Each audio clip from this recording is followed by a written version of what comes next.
আমরা লক্ষ্য করেছি গত 5 আগস্ট জুলাই আগস্ট বিপ্লবের মাধ্যমে প্রায় 1600 মানুষের জীবন দানের মাধ্যমে 20,000 লোক পঙ্গুত্ব বরণ করার মাধ্যমে যেই সরকার ক্ষমতায় এখন বর্তমানে আছে তারা জুলাই ঘোষণাপত্রে আমরা মনে করি অত্যন্ত কৌশলে তারা যে প্রত্যাশা ছিল সেটা তারা পাশ কাটিয়ে গিয়েছে। কোনো একটা দলের তারা অনুসরণ করেছে, তাদের পরামর্শ নিয়ে কাজ করেছে।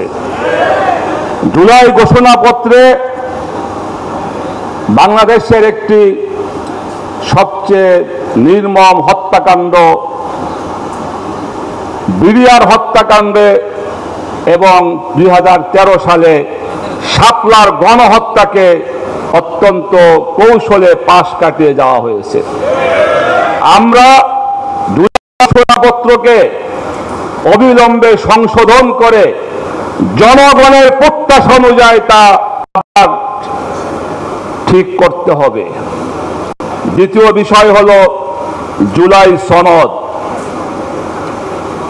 জুলাই সনদ যদি বাস্তবায়ন না হয়, জুলাই সনদের যদি আইনে ভিত্তি দেওয়া না হয়, তাহলে 24 জুলাই গণ অভ্যুত্থান ছিনতাই হয়ে যাবে। পরিষ্কার কথা, আমরা অতীতেও দেখেছি 71 সালে আমরা যুদ্ধে বিজয় লাভ করেছি, কিন্তু ওই সময় আমাদের পার্শ্ববর্তী একটা দেশের চক্রান্তে আমাদের বিজয়কে ছিনতাই করে নেওয়া হয়েছে। বর্তমান এই সরকারের মাধ্যমে কুচক্রী মহল 24 জুলাই বিপ্লবের আমাদের বিজয়কে ছিনতাই করার চেষ্টা করতেছে।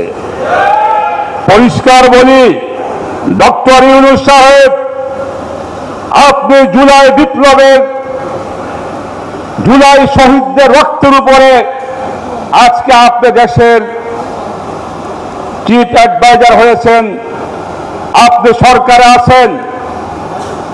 জুলাই বিপ্লবের যদি বিজয়কে ছিনতাই করা হয় আর যদি আপনি তাদের সহযোগী হন, তাহলে জনগণ আপনাদেরকে ক্ষমা করবে না, করবে না, করবে না।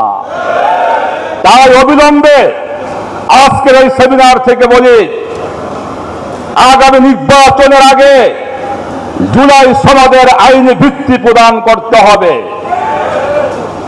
আপনি ফেব্রুয়ারিতে জাতীয় নির্বাচন ডিক্লারেশন করেছেন, আমরা এতে আপত্তি করি না।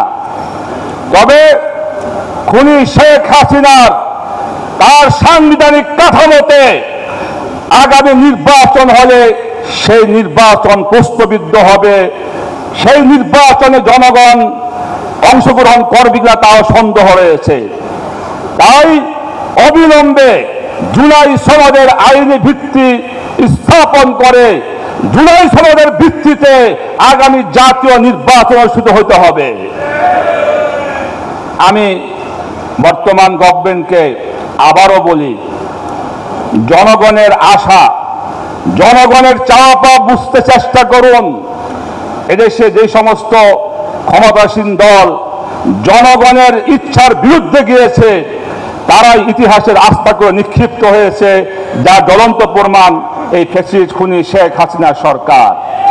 আমরা চাই আপনি এমন কাজ করে যান যেন আপনার বিদায়ের সময় দেশের জনগণ ফুলের মালা দিয়ে বিদায় করে, কিন্তু আপনি কোন কুচক্রী মহলের চক্রান্তে এমন কোন কাজ করে আপনি বিদায়